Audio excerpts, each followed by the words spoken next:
안녕하세요. 이해란TV의 이해란입니다. 정은환 기자님과 함께하는 또 북한의 오늘을 알아보는 시간입니다. 기자님 안녕하세요. 네, 안녕하세요. 예. 오늘 아침에 김정은이가 또 발작을 했죠. 네. 미사일 엿새 만에 또 쐈는데요. 네. 물론 뭐 김정은은 트럼프 대통령이 로켓맨이라고, 꼬마 로켓맨이라고 이미 지칭한 바가 있지요. 그런데 이 김정은이가 자꾸 이러는 이유가 어디에 있습니까?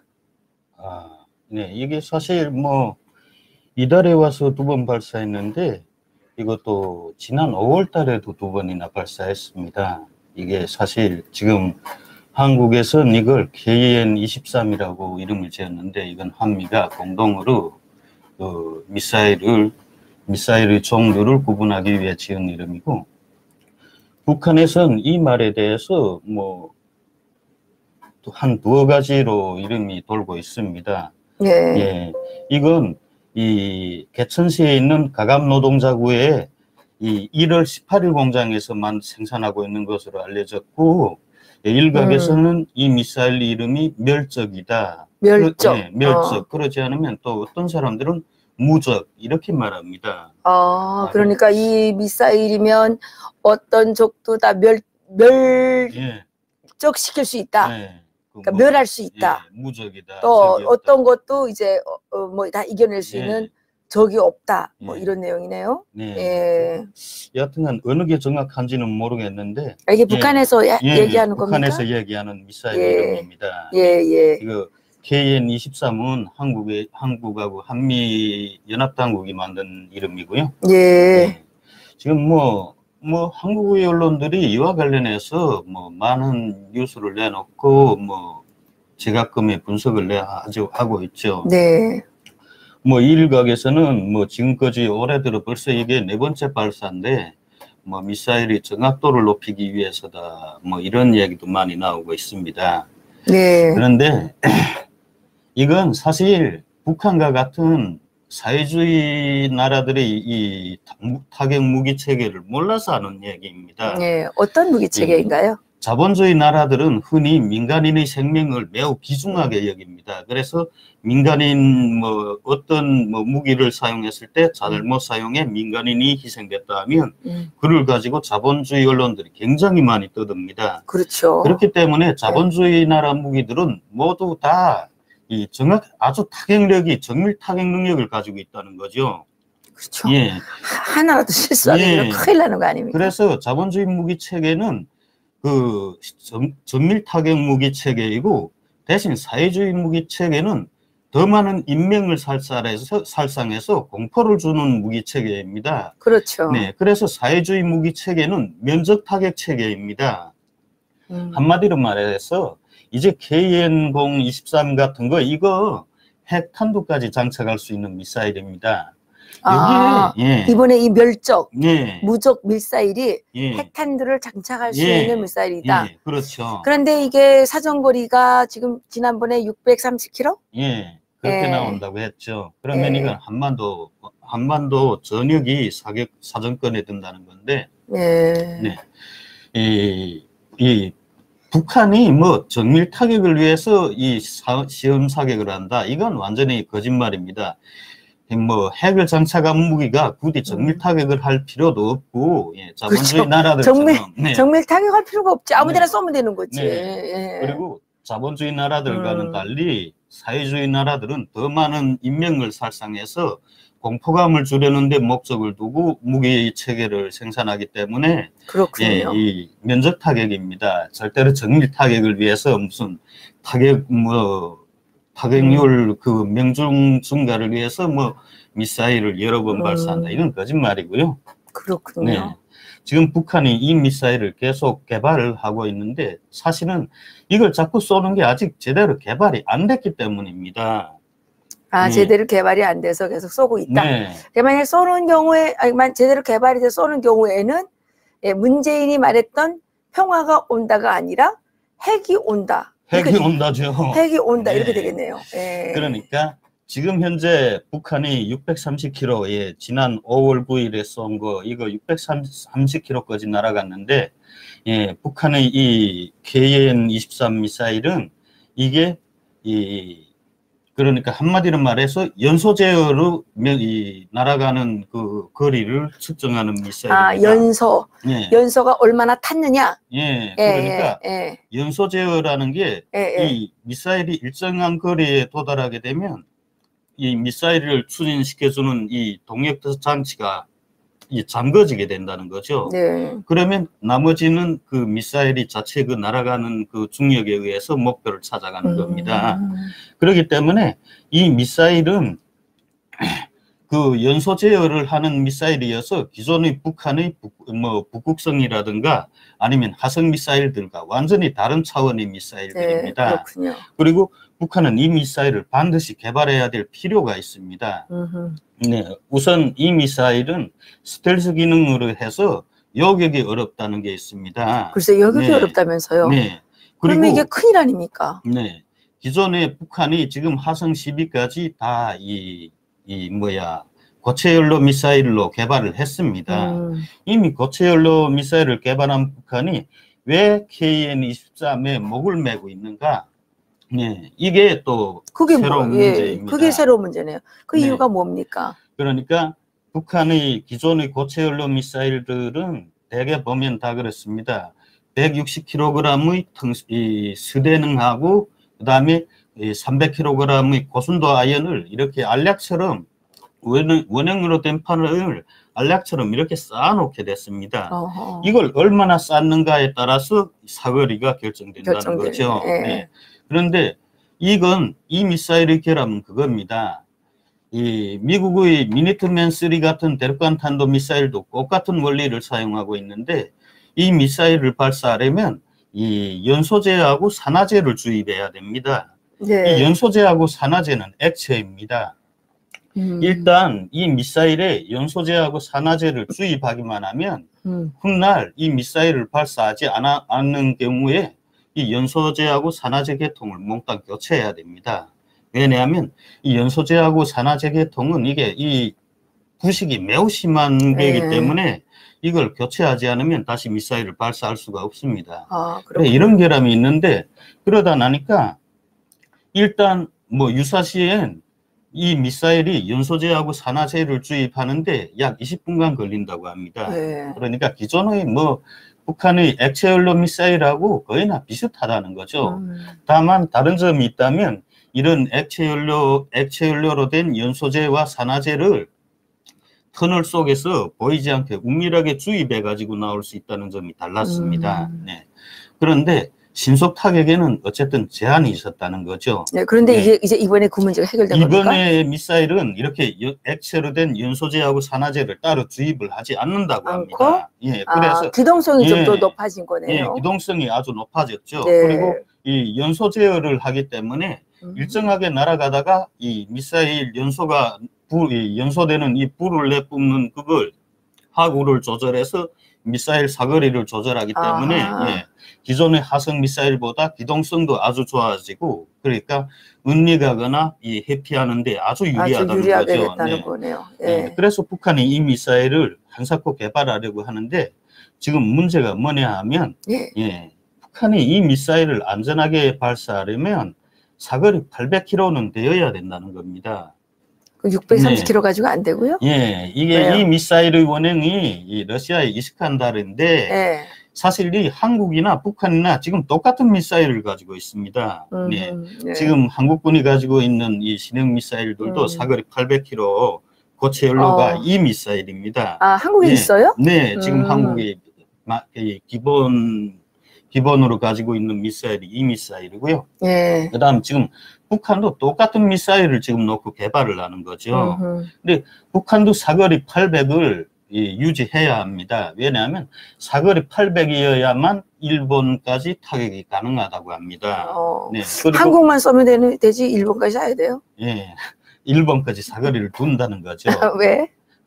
항상 그렇습니다. 미사일이라는 게 지금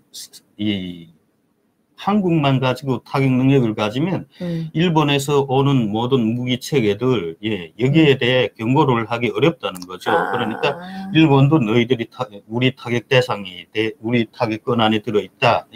이걸 보여줘야 된다는 겁니다. 그렇군요.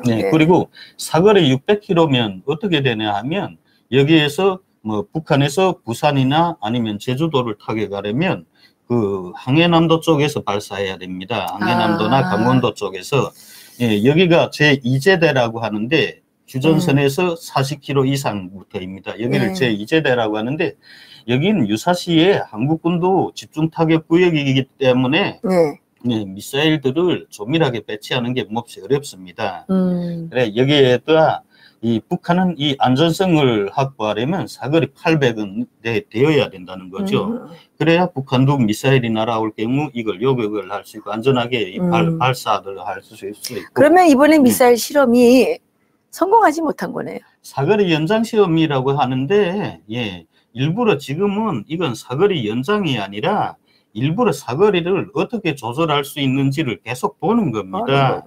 그런데 지난번 7월 25일에 쐈을 때 그 북한의 노동신문이나 뭐 이런 언론 매체들이 김정은이가 직접 지휘를 했고 이번에 아주 성공적으로 끝났다. 그래서 이제 어떤 것도 이제 뭐 겁나지 않다 뭐 이런 뽕을 좀 맞췄는데 그게 뽕이죠. 걔네야 뭐 북한이야 뭐 언제 뭐 성공했다고 했지 실패한 적은 했다고 말한 적은 없지 않습니까? 이번 200km라는 사거리를 발사한 것도 연소 제어계 통을 보다 정밀한가 연소 제어계 통의 정밀성을 아마 시험하는 차원이다. 그러니까 거기서 미사일에서 제일 중요한 게 연소 제어계 통이 제일 중요하군요. KN-23은 연소 제어 미사일이기 때문에 연소 제어 계통이 매우 중요하다고 합니다. 근데 아직까지는 성공 단계에 이르지 못했다는 게 우리 정호남 기자님의 견해고요. 이거 북한 사람들 얘기하는 거고. 북한 사람들 얘기하는 거고. 사거리 800km까지가 돼야 된다고 합니다. 이건 정호남 기자님의 얘기가 아니고 북한 사람들 얘기죠. 이게 1월 18일 공장에서 만들고 있다는 걸 제가 알게 된 것도 뭐 제 얘기가 아닙니다. 그리고 이 미사일이 사거리 800km가 되어야 한국의 타격권 내에서 조금이라도 멀어져 있는 그러니까 평양 이북에서 쏠 수 있다. 쏠 수 있는 그러니까 왜냐하면 북한의 신우주나 아니면 나선시 같은데 제일 북쪽 북중국경이 있는 데서 발사해도 한국의 전역을 타격할 수 있는 그렇게 준비 사거리가 되어야 된다는 거죠. 그렇군요. 그러니까 이번에는 다 이 한국하고 아주 가까이에 있는 그 강원도 쪽, 동해 쪽에서 쏜 거잖아요. 그러니까 이제 저기 서쪽으로 좀 더 깊이 들어가고, 그러니까 그 중국 가까운 데서, 그래 중국 가까운 데서 쏴야 또 이쪽에서 그렇죠. 타격하기가 어렵게 하려고. 그래서 북한은 이걸 아직 사거리를 늘려야 되고 아직 연소 제어를 계속 연소 제어 시험을 하는 거나 마찬가지입니다. 그렇군요. 근데 이 실험이 이제 언제쯤 가면 성공할 수 있다고 이 사람들이 얘기하던가요? 그러니까 이 북한은 사실 이 하대군을 비롯해서 또 그리고 영변, 그다음에 구성, 그다음에 개천. 여기에 보면 함흥에도 있고 이 미사일 연료 시험장이 엔진 시험장이 매우 많습니다. 북한에 생각외로 많습니다. 이 개천에도 있는데 이 1월 18일 공장에서 생산하고 있는 게 이 개천에 있는 이 미사일 엔진 시험 공장에서 여기에서 시험을 하는 거죠. 그래 KN-23의 그 엔진 시험을 하는데 이 엔진 시험을 거쳐서 계속 테스트를 하는 겁니다.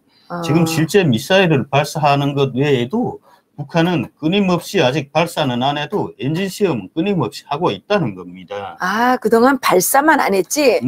뒤에 숨어가지고 그렇죠. 계속 했네요. 그런데 이번에 이제 여러 가지 이유로 지금 또 발사 시험을 대놓고 하고 있는데 그 이유가 뭐라고 생각하십니까?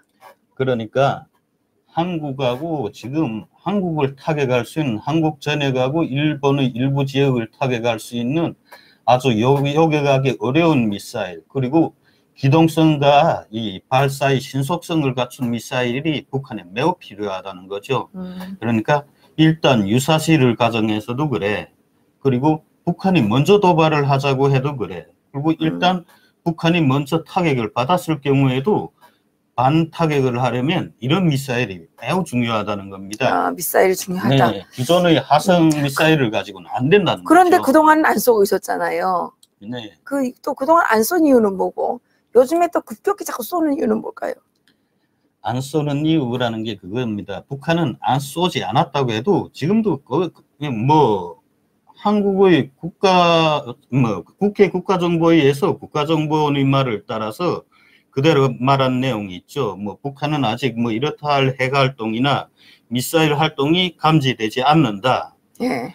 핵 활동이나 미사일 활동이 감지되지 않는다고 말했는데 그게 불과 아마 한 달 전일 겁니다. 그렇죠. 예, 그랬어요. 그런데도 5월 달에 북한은 이미 미사일을 발사했습니다. 감지 안 된다는 거 이런 건 다 거짓말이고요. 그러나 미국에선 북한의 핵 활동과 미사일 활동이 계속 감지되고 있다. 이렇게 분명하게 말을 했습니다. 예. 그러니까 북한은 끊임없이 엔진 시험을 하고 지금 또 이 우라늄 농축 활동도 계속 하고 있다는 겁니다. 네. 우라늄 농축 시설들도 계속 이동을 하고 확장을 시키고 있습니다.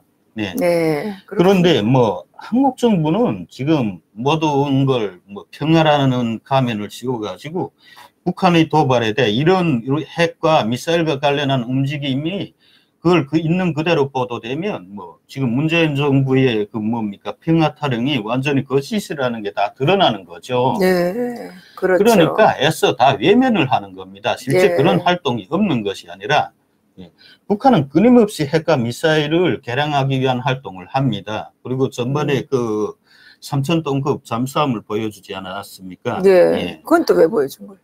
그것도 역시 그거죠. 미국을 타격할 수 있는 능력을 우리 갖추고 있다. 이걸 그러니까 미국에게 지금 협박을 하고 있는 거네요. 예. 이게 비록 물속에서 150m 이하는 내려갈 수가 없다고 해도 벌써 물속 30m면 이 웬만한 우리 눈으로 아무리 바닷물이 맑다고 해도 물속 30m는 우리가 눈으로 확인할 수가 없다고 합니다. 네. 예. 그리고 이 잠수함은 거의 미국 동부 해안까지 갈 수가 있다. 네. 갈 수가 있다. 예. 그렇기 때문에 북한은 계속 이런 잠수함을 만들어야 하고 미국을 위협하려면 이 잠수함이 꼭 필요하다는 거죠. 어쨌든 북한이 존재하는 존재 이유가 존재할 수 있는 이유가 잠수함 만들고 핵실험하고 미사일 쏘고 이게 이제 북한이 존재할 수 있는 유일한 근거네요. 예, 그렇죠. 그리고 한마디로 말하면 그렇습니다. 문재인 대통령이 아무리 평화 타령을 하고 북한도 평화를 지키는 나라인 것처럼 그렇게 감투를 뒤집어 씌워서 미화하려고 해도 북한은 이렇습니다. 남한이라는 적이 있는 한 북한이라는 제도는 이거 양립될 수가 없습니다. 그렇죠. 네. 그렇죠. 한국에선 이 일각에서 연방제라는 말도 나오고 또 무슨 북한이 개혁 개방을 하면 자연히 평화 통일이 찾아온다. 생각해 보십시오. 그건 평화 통일, 지금 한국에서 말하는 연방제와 평화 통일이라는 건 결국 김정은에게서 자리에서 물러나라. 이걸 강요하는 거나 마찬가지입니다. 김정은이 자기 자리를 내놓겠다고 하겠습니까? 아니, 근데 말도 안 되는 거죠. 개혁 개방을 한다고 한국하고 완전히 통일이 되는 것도 아니고. 자, 보십시오. 만약 북한이 개혁 개방을 하면 통일이 된다. 이런 꿈은 완전히 깨는 것이 좋습니다. 왜냐하면 우리가 중국의 사례를 보면 그렇습니다. 그렇죠. 대만은 이미 자본주의였던 나라이고 그리고 중국은 사회주의 체계에서 개혁 개방을 받아들였습니다. 그렇죠. 그랬다고 중국이 개혁 개방을 했다고 대만하고 통일이 됐습니까? 그런 건 아니거든요. 그렇죠. 요즘은 오히려 지금 홍콩이 거기에 중국에 속해줬다가 지금 따로 떨어져 나가겠다고 난리를 치고 있는 거 아닙니까? 공산체제에서는 자유세계에 살던 사람들이 살 수가 없어요. 그리고 북한은 늘 이렇게 교육을 하지 않습니까? 남한은 다 우리하고 같은 민족이고 같은 땅이다. 우리가 통일해야 될 땅이다. 그러면 통일해야 될 땅에서 어떤 통일입니까? 남한에 의한 통일이 아니겠죠? 자유민주주의에 의한 통일이 아니겠죠? 그들이 북한이 말하는 통일이라는 건 남한을 적화 통일하는 겁니다. 무력으로 통일하는 거고. 그렇죠. 예, 그러니까 지금 잠수함도 만들고 어쩌고 하는 게 미국의 개입을 최대한 차단하겠다. 자기네가 미국의 개입을 차단할 수 있는 능력을 보여서 어떻게 하나 미군이 한반도에서 손을 떼게 한 다음 자기네가 한반도를 통째로 접수하겠다. 이게 북한의 의도인데 그렇죠. 과연 그대로 나갈 수 있겠는지 참 의문입니다. 사실 미국만 개입을 하면 뭐 북한은 뭐 어쩔 수가 없습니다. 그냥 한국의 힘만으로는 어쩔 수도 근데 없죠. 지금 그 북한의 의도가 조금씩 먹히고 있어요. 요즘에 그 반미 여론하게 하고 있지 않습니까? 반미. 이 반미의 다른 그 뒤편에는 반일. 반일의 다른 뒤편에는 반미가 도사리고 있죠. 맞습니다. 그 원래 김일성이가 갓군 전략이라고 이미 말한 바 있지 않습니까? 저 한미의 삼각동맹이라는 거는 그 중에서 한 개 끝만 잘라버리면 다른 데는 자기대로 잘라진다, 떨어진다. 그죠? 그러니까 지금 반일 분위기를 일으켜 세워서 지금 이 민주당이 다음에 총선에서 이기려고 한대요. 그런데 대한민국의 이 개념 없는 국민들이 거기에 부안해동해가지고 지금 반일 프레임에 갇혀 있습니다. 지금 반일은요 매국노들이에요. 매국노들. 그거 정말 잘 알아야 돼요. 뭐 지금이 뭐 1905년도입니까? 1910년도입니까? 지금이 19세기입니까? 지금은 21세기라고요. 지금의 반일은요 19세기 반일이나 20세기 반일하고 다른 거예요. 지금 반일하면 매국노가 되는 거고 지금 친일하면 애국자가 되는 겁니다. 국민 여러분 좀 정신 좀 차리십시오. 왜들 그렇게 생각이 21세기에 사는데 생각은 왜 19세기에 머물러 있냐 말이에요. 생각이.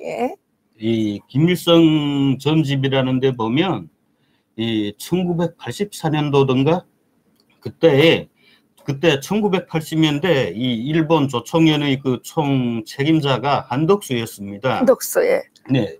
그게 김일성과 한덕수 의장과의 대담이라는 게 나옵니다. 뭐 있어요. 이게 84년도인가 85년도인가 그때가 될 겁니다. 그때 한덕수 의장이 김일성하고 만났을 때 뭐라고 했냐? 이 양반이 자, 지금 한국하고 일본하고 관계는 매우 좋다. 그리고 한국의 발전에는 그 밑바탕에 다 일본이 있다. 일본을 차단하지 않으면 당신들 이제 북한 앞으로 매우 위험하고 그 험악한 지경에 처하게 될 것이다. 한덕수가 그렇게 말했습니다. 물론 그 뭐 한덕수 의장과의 대담 뭐 김일성 전집에 찾아보면 이 대목은 다 없습니다. 이건 다 빼놓은 거고요. 그래서 그쵸.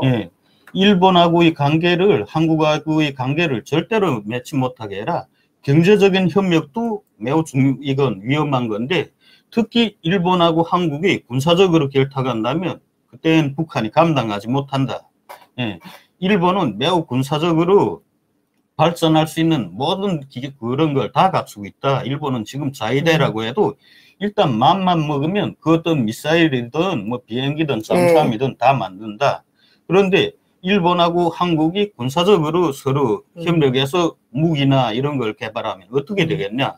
그때는 감당을 못한다.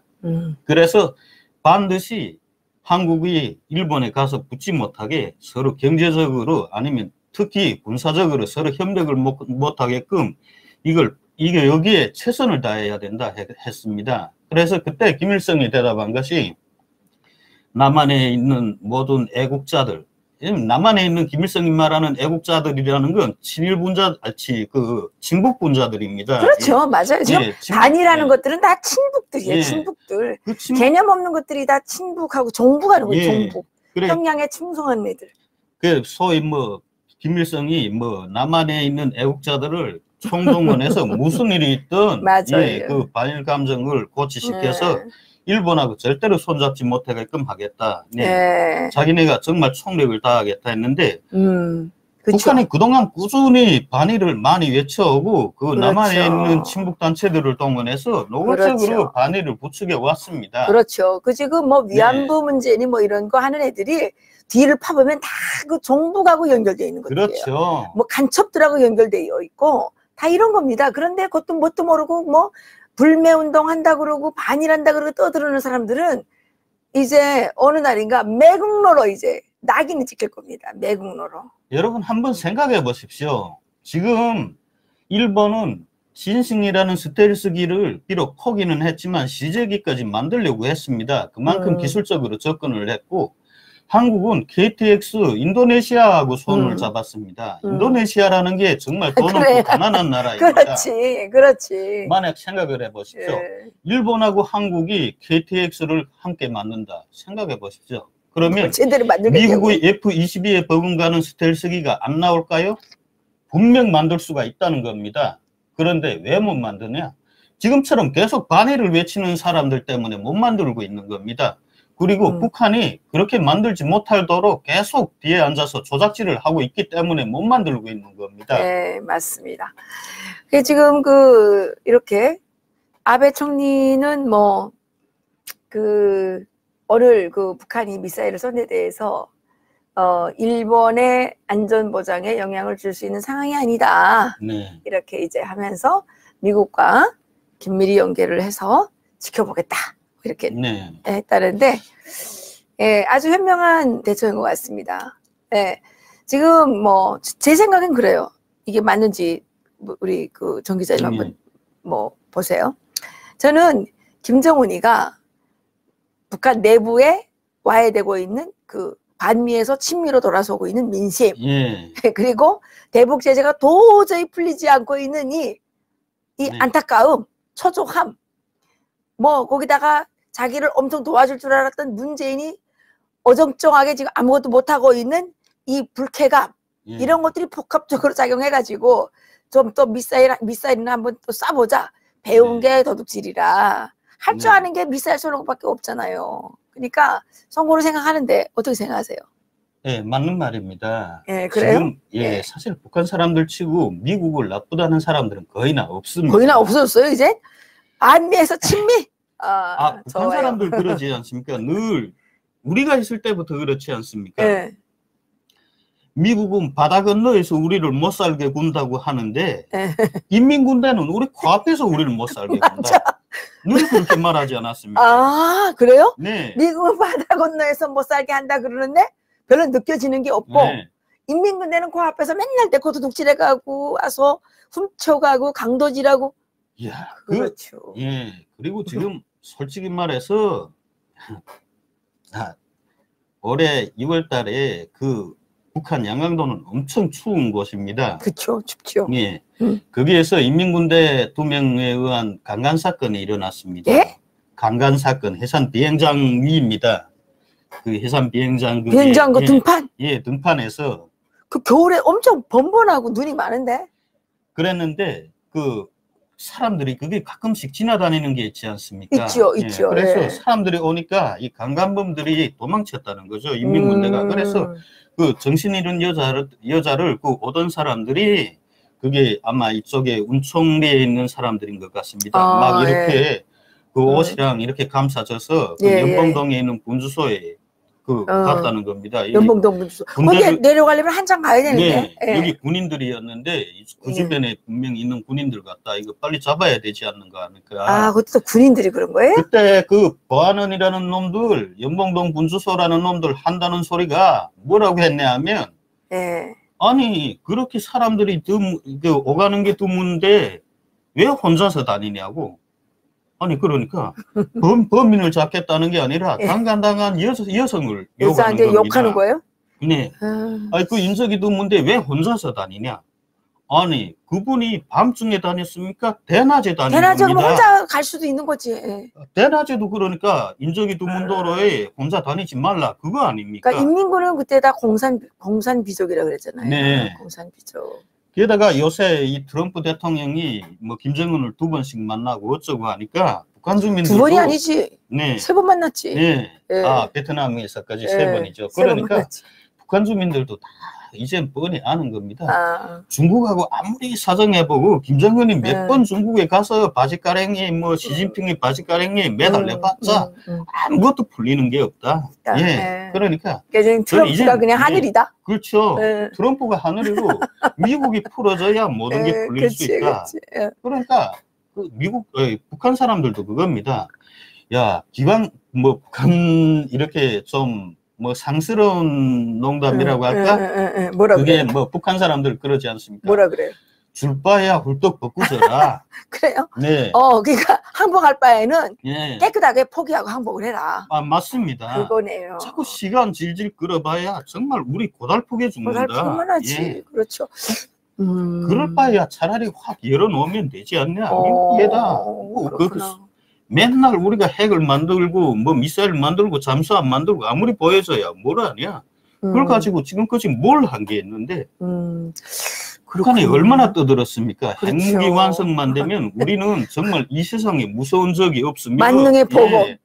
만능의 보검. 지금은 핵을 만능의 보검이라고 말했는데 지금은 만능의 보검이라는 말이 쏙 들어갔습니다. 뭐라 그래요? 그런 말을 애초에 안 씁니다. 한동안 또 강성대국 한다 그러더니 강성대국 2012년도에 완성한다 그러다 안 되니까 강성대국의 문만 열어 제끼겠다. 그러다가 작년도에는 9월 달까지 강성대국 완성한다 그러잖아요. 강성국가를 완성한다고 했죠. 글쎄요. 근데 이제 어떻게 된 거예요? 그것도 다 물 건너간 거죠. 그러니까 뻥쟁이. 예, 계속 거짓말만 해대는 겁니다. 그러니까. 네, 사실 그래서 일본하고 관계는 우리가 더 넓혀 나가야 됩니다. 단순히 반도체나 이런 걸 넘어서 한국과 일본의 기술진들이 군수물자에 이래하면 비행기나 탱크나 미사일이나 이런 걸 우리가 같이 연구하는 그리고 같이 공유를 하는 이런 관계가 돼야 이때까지 그런 관계였는데 지금 이게 무슨 아닌 밤중에 홍두깨라고 문재인이라는 이상한 인간이 청와대를 차지하더니 지금 이렇게 된 거 아니에요. 문재인이야말로 재앙이에요. 자꾸 깨라면 문제가 생기잖아요. 그렇잖아요. 북한도 참 이거 만약 경우에 맞습니다. 우리 정 기자님 만약 경우에 말이에요. 트럼프 대통령이 지금 평양에 가면 사람들이 환영할까요? 돌을 던질까요? 돌을 던질 사람이 어디 있습니까? 그래요? 북한 막 트럼프 만세 이렇게 할까요? 만세는 못 부르겠죠. 북한 당국이 감시를 하니까. 그러나 속으로는 정말 기쁠 겁니다. 왜? 트럼프라는 사람이 드디어 왔다. 드디어 왔다죠. 드디어 왔다.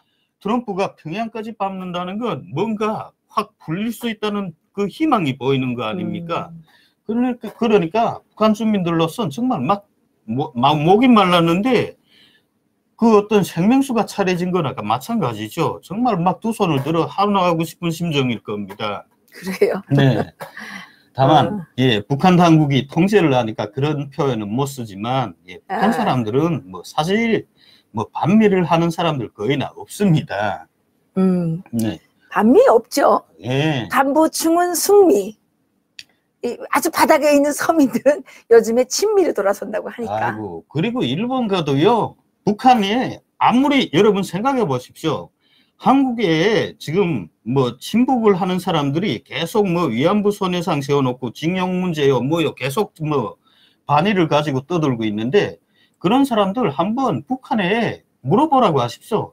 자, 그런 사람들 한번 대답해 보십시오. 북한에 위안부 손해상 있습니까? 북한에 위안부 손해상이 없습니다. 없죠. 단 하나도 없습니다. 한때 위안부에 대해서 떠들긴 했는데 어느 순간 쏙 들어가가지고 아예 언급도 안 해요. 그리고 한국에다가만 그 위안부 갖고 떠들라고 계속 지령하고 선동하고 있죠. 그러면 반의를 하는 사람들 차라리 위안부 손해상을 만들어서 북한에다 한번 선물을 해보시죠. 김정은이 어떻게 받아들이는지. 그럼 우리가 만들어 보니까요? 아닌 게 아니라 우리가 만들어 어떻습니까? 저는 가끔씩 이런 생각이 납니다.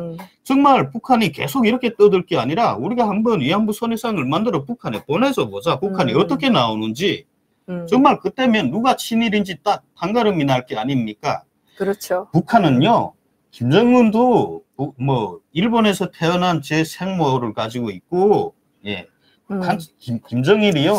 김정은은 완전히 토착 왜구네. 네. 그리고 김정일도 여러분 잘 모르고 있죠. 김정일이 일본의 아주 능숙합니다. 아, 김정일도 토착 왜구. 네. 김일성도 토착 왜구. 그리고 네.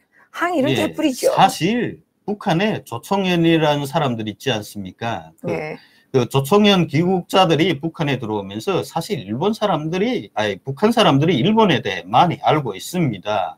반일은 네. 무슨 개뿔. 북한에 오히려 남한의 반일 감정이 더 크지 북한 사람들 그리 반일 감정이 없습니다. 솔직히 없어요. 없어요. 예. 북한에 반일 감정 없어요. 한국에 오니까 우리가 깜짝 놀란 게 우리는 일본하고 한국이 같은 편인 줄 알았는데 아니 여기 사람들은 왜 그렇게 반일을 세게 해요? 북한 사람들은 오히려 중국 사람들을 싫어하죠. 왜냐하면 그렇죠. 어느 날부터 중국 그 사람들이 조선족들이 돈 좀 벌었다고 와가지고 북한 사람들을 막 괄세를 하기 시작했어요. 그래가지고 북한 사람들이 은근히 중국 싫어해요.